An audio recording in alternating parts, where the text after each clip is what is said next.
Hi friends, अभी तक मेरे करीब 220 वीडियो बन चुके हैं, लेकिन आज का जो वीडियो है वो और वीडियो से बिल्कुल ही अलग है।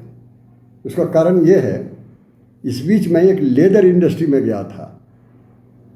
वहाँ के कामकाज को मैंने विस्तार से देखा। क्या देखा और किस तरह की पॉसिबिलिटी वहाँ पर है, इसको मैं विस्तार से बात करूँगा आपसे। लेकिन एक बात बता दूँ कि एक बात है मेरे दिमाग में, औरों के दिमाग में भी हाउंट करता रहता है कि चाइना इंडिया से इतना आगे क्यों है। इकोनॉमिक डेवलपमेंट वहाँ $20 ट्रिलियन का हो चुका है और इंडिया का सिर्फ $4 ट्रिलियन का। पर कैपिटा में अभी 14,000 और यहाँ सिर्फ $2,600 का है। तो बड़ा फ़र्क क्यों है? इकोनॉमिक इक्वालिटी में तो और भी भयंकर है। और महिलाओं को रोजगार मिले, वीमेन वर्कफोर्स जो है जो बहुत पीछे है। तो ये समझ में आती है इंडिया जो right from the beginning of ancient history till 1990 India was far ahead of China as regards economic development is concerned. Then what has happened since last only 20-25 years? India is far behind. तो इतना बड़ा जो फ़र्क है India और China का, उसका कारण बहुत छोटा है। और छोटा क्या है? ये छोटे उद्योग, मध्यम दर्जे के उद्योग, ये माइक्रो स्मॉल मीडियम टाइप के जो इंटरप्राइजेज हैं, यहाँ असली कारण है। चाइना ने ऐसे ऐसे छोटे उद्योग का जाल बिछा दिया है, गांव-गांव में, घर-घर में, शहर-शहर में।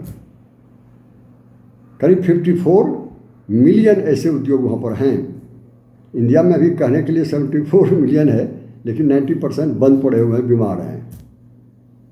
और चाइना में आप अंदाज़ कीजिए कि 60% जो जीडीपी आता है वो सिर्फ ऐसे ही उद्योगों से आ रहा है, और इंडिया सिर्फ 32% आ रहा है। देखिए यहाँ कारण है इंडिया को पीछे रहने का।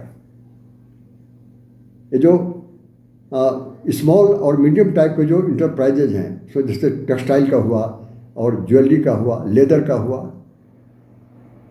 अब चाइना में 50% जो रेवेन्यू है, टैक्स रेवेन्यू, वो सिर्फ ऐसे उद्योग से आ रहा है। 80% अर्बन एम्प्लॉयमेंट यहीं से हो रहा है। इंडिया क्यों पीछे है इतना? थोड़े पैसे इन्वेस्टमेंट करने पड़ते हैं, बड़ी कमाई होती है। थोड़े लोगों को आगे बढ़ाना है और बहुत सारे लोगों को रोजगार मिलता है। अब देखिए, ये सब तो ठीक है, there is no doubt China is number 1 as regards leather industries concern, but India is also not far behind. India is number 2 as regards consumers are concern. China is again number 1, but India is also number 2। 13% global production जो leather का हो रहा है वो सिर्फ India से ही हो रहा है। And India is among, leather industry is among 10 top forex earner. Foreign currency जो आती है उसमें से 10 जो बड़े उद्योग हैं उसमें से एक लेदर इंडस्ट्री भी है। आप अंदाज कीजिए, टर्नओवर इसका $19 बिलियन है हर साल, और प्रोजेक्ट किया गया है कि अगले 2030 तक में उसमें $50 बिलियन कराना है। ये सारी बात है। और जिस लेदर इंडस्ट्री में गया था, वहाँ जाने पर आंखें खुल गई कि गांव-गांव से पढ़े अनपढ़ महिलाएं और पुरुष सब साथ मिलके पूरे जोश के साथ काम कर रहे हैं। और मालिक तो अद्भुत। अगर अच्छे इंसान व्यवसाय करे, देश का बड़ा भला होता है। सारी संभावनाएं वहाँ पर देखा हमने। अच्छे लोग, अच्छे वर्कर, और गाँव-गाँव से। और 45 लाख आदमी को रोजगार मिला हुआ है इंडिया में, सिर्फ लेदर इंडस्ट्री में। आप अंदाज कीजिए, ये 45 लाख लोगों का की रोजी रोटी का जरिया है ये। और 40% उसमें सिर्फ ये वीमेन वर्कफोर्स है, महिलाएं हैं उसमें से। ये सारी बातें हैं।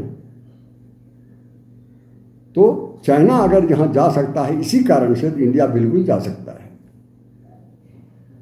अब रही बात, जहाँ तक गवर्नमेंट सपोर्ट की बात है, अभी जो बजट प्रेजेंट किया गया था पार्लियामेंट में, उसमें से 1700 करोड़ ये लेदर इंडस्ट्री में दिया गया है पैसा।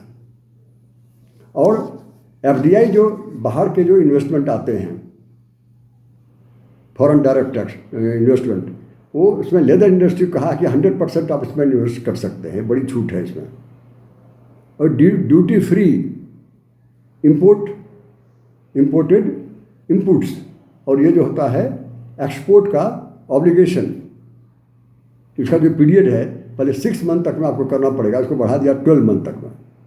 मतलब ये है कि ऐसे भी लेदर इंडस्ट्री बहुत डेवलप है, लेकिन उसके बावजूद भी बहुत अधिक आगे बढ़ने की संभावना है, बहुत अधिक रोजगार मिलने की संभावना है, महिलाओं को आगे बढ़ने की संभावना है, और देश को भी आगे, देश की इकोनॉमी को भी आगे बढ़ाने की संभावना है यहाँ पर। और गवर्नमेंट एजेंसी है, एक कहा जाता है IFLDP, Indian footwear leather development programme. इसका काम ही है लेदर इंडस्ट्री को आगे बढ़ाना, कॉम्पिटिटिव बनाना, अधिक रोजगार वाला बनाना, यह है वहाँ पर इंडस्ट्री डिपार्टमेंट में।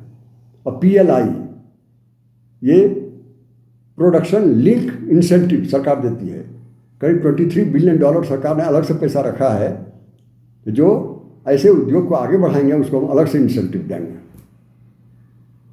और ऐसा नहीं कि इंडिया का ये जो इंडस्ट्री है कोई कमी है, पूरे देश में फैला हुआ है। तमिलनाडु में ही सिर्फ कोई 5-6 है, ये चेन्नई में है, अंबूर में है, विनियमबाड़ी में है, रानीपेट में है, वेलोर में है, ट्रिची में है और डिंडीगुल में है।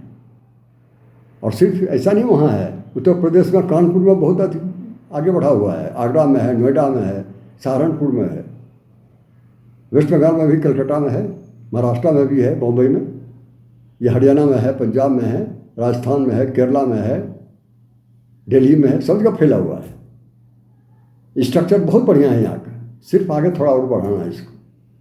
इसकी सबसे बड़ी एडवांटेज ये है कि ये जो उद्योग है वो डिपेंड करता है ये कैटल्स के, जानवरों के स्किन पर।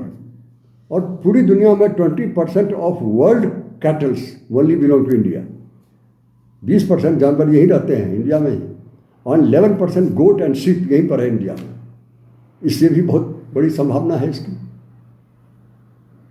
और ट्रेडिशनल आपने भी देखा होगा, मैं जब बहुत छोटा था देखते थे गांव-गांव में जूते बनते थे चमड़े के, हार्ड होता था, पूरा अच्छा किया हुआ नहीं था वो चमड़े, लेकिन फिर भी होते थे, बेल्ट बनते थे। ये ट्रेडिशनल कल्चर भी है इंडिया का, ये सारी बातें हैं। इसका बाजार भी देखिए, यूरोप में है, यूरोप में मतलब ब्रिटेन में है, जर्मनी में है, इटली में है, USA में है। अकेले USA 20% इंडिया का माल खरीदता है। ये सब बातें हैं।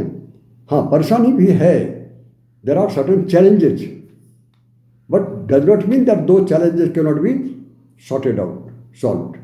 अब देखिए, जैसे पानी और केमिकल से ये लेदर को प्रोसेसिंग किया जाता है। ये पानी अगर छोड़ दीजिए, वाटर ट्रीटमेंट प्लांट नहीं है, तो पोल्यूशन का बहुत बड़ा कारण है। ये प्रॉब्लम हो चुका है कानपुर में, गंगा में वो पानी बहा दिया जाता था, बड़े हंगामा हुए, अंत में ट्रीटमेंट प्लांट बने और सुधर गया। जो इंडस्ट्री में भी गया था, इसलिए मैंने कहा कि अच्छे इंसान के हाथ में व्यवसाय हो, देश का बड़ा कल्याण होता है। लोग भी अच्छे, साफ सुथरा, सब जगह क्लीन। और मैंने खुद देखा ट्रीटमेंट प्लांट वहाँ बना हुआ है। So there is no possibility of any pollution if this kind of industry is developing along with the water development, water treatment plants. हाँ, एक और परेशानी होती है, जैसे देखिए कि ये फॉरेन से कुछ इसके रॉ मटेरियल मंगाए जाते हैं, सोल बाहर से मंगाया जाता है, ये जो डायर है वो बाहर से मंगाया जाता है। ये बहुत बड़ा टेक्नोलॉजी का काम नहीं है, इसको डेवलप कर सकते हैं। और अगर हम ये जो है हमारा रिसर्च एंड डेवलपमेंट, उसमें थोड़े और पैसे अगर आ जाएंगे, $70 बिलियन उसमें खर्च कर रही है सरकार, 100 बिलियन कर देगी, ये सारी चीज़ यहीं बनना शुरू हो जाएगा और आसान हो जाएगा। हाँ, बाहर के जो देश है, अमेरिका, और जानते हैं आप, बड़े कॉन्शियस होते हैं। उनका कहना है कि इको फ्रेंडली ट्रेसेबल लेदर, और अडॉप्ट करो नई चीज़ JLD, जिसका जीरो लिक्विड डिस्चार्ज, और क्रोम फ्री टैनिंग, ये सब की बात वो करते हैं। अगर उसमें हम खर्च करेंगे तो पैसा भी बढ़ेगा, खर्चा भी बढ़ेगा, कॉम्पिटिटिवनेस में परेशानी होगी।